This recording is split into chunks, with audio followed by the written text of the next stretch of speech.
The Earth's atmosphere acts as an immense integrating detector. Every long-lived chemical emitted on the surface eventually mixes into this global volume, leaving a trace.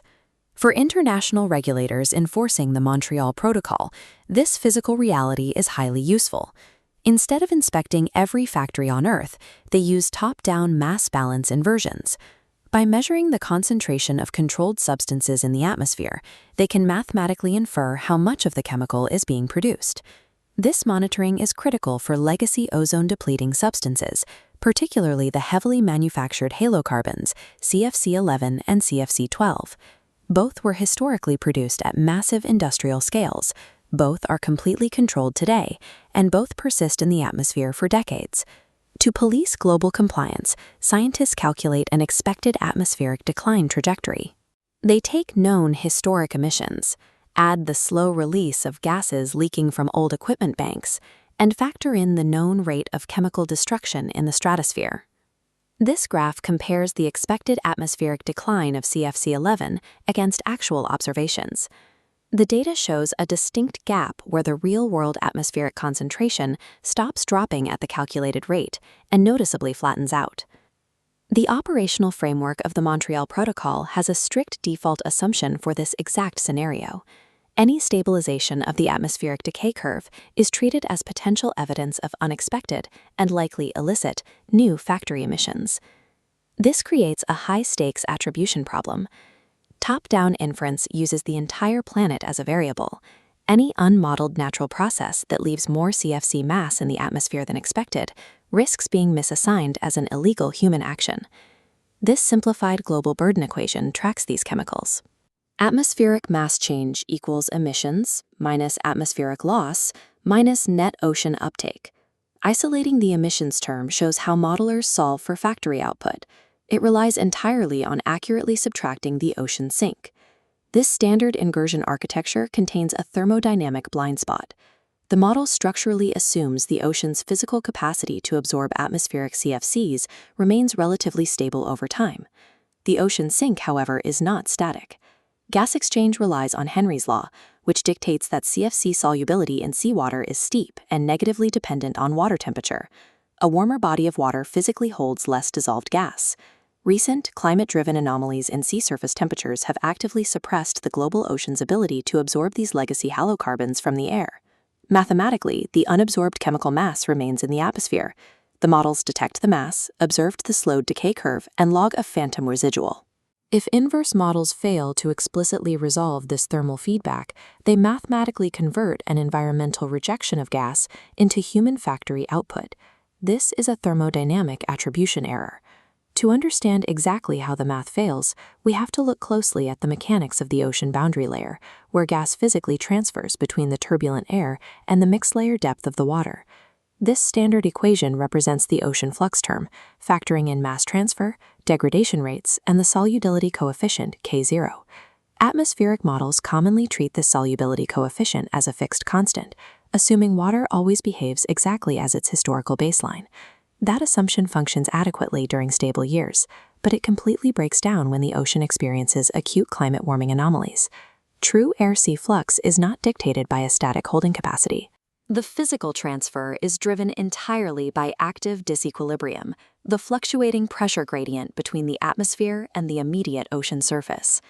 Any mass balance model that assumes the ocean maintains a stable physical capacity for absorption will mathematically fail the moment the ocean's thermal state shifts. This explicit equation defines ocean flux through delta P, the gradient between atmospheric and oceanside partial pressure. The oceanside pressure divides dissolved gas concentration by the Henry law solubility constant, which strictly depends on temperature. The Warner-Weiss coefficients for CFC-11 and CFC-12 map exactly how this solubility reacts to heat. The response to absolute temperature changes is exponential and nonlinear. For CFC-11 at 20 degrees Celsius, the solubility form Henry constant decreases by roughly 4.47% for every single Kelvin of warming.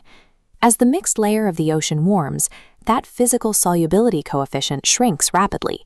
The water simply cannot hold on to the gas. Because the solubility term sits in the denominator, Shrinking it forces the implied oceanside partial pressure to spike upward. This narrows the disequilibrium gap, collapsing the driving gradient and physically stalling the downward transfer of gas. It is physically important to note that the ocean does not have to become hot enough to actively boil CFCs back into the atmosphere for this to cause an anomaly. A mere reduction in the downward velocity of the sink leaves a massive unabsorbed residual floating in the lower troposphere. To a top-down mass balance model, that residual looks mathematically identical to a new emission.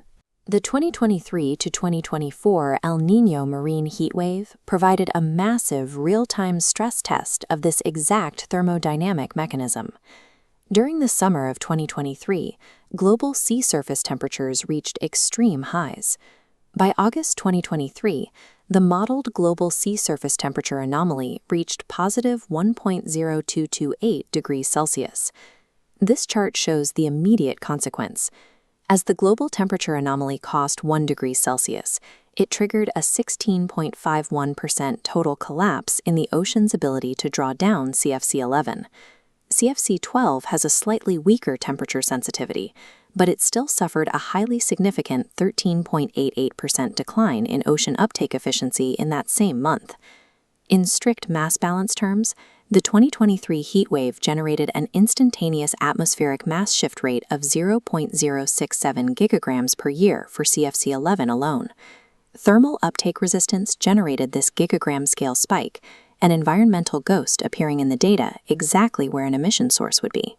To understand the decadal scale of this attribution risk, researchers built a paired scenario box model experiment, integrating data from 2016 to 2025 to measure the exact thermal mass shift.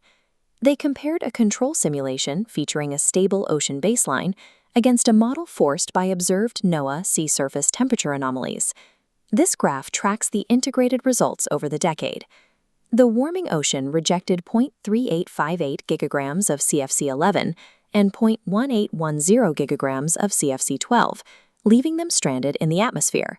These figures do not negate or excuse the massive multi-gigagram illicit industrial emissions documented by international regulators between 2013 and 2018. The thermal shift is smaller than those historical factory outputs. The central enforcement problem today is one of proportionality. As global regulatory compliance improves, true anthropogenic emissions edge closer to absolute zero. In this highly tightened regulatory regime, interpreting sub-gigagram deviations becomes the primary operational task of international monitoring bodies. As enforcement thresholds tighten, these tenths of a gigagram thermal residuals evolve from minor mathematical modeling errors into critical, policy-altering false positives. Global monitoring architectures must abandon static sink representations. They need to transition to dynamically coupled, temperature-dependent biogeochemical inversions. This requires integrating high-frequency monthly sea surface temperature forcing and applying regionally resolved uptake kernels that account for the extreme sensitivity of cold, high-latitude waters. This yields a corrected compliance equation. Reported emissions must equal the raw atmospheric inference minus the ocean sink bias. That new variable represents the explicitly calculated thermal ocean sink bias, accounting for both parametric ocean physics and temperature forcing uncertainties. This mathematical correction secures the credibility of international enforcement by filtering out environmental noise and protecting evidentiary quality. Formal residual attribution rules must be established so that purely climate-sensitive ocean shifts do not automatically trigger unjustified diplomatic pressure or regulatory crises. To accurately police human industrial activity under the Montreal Protocol, the atmospheric science community must first isolate and subtract the thermodynamic physics of a warming Earth.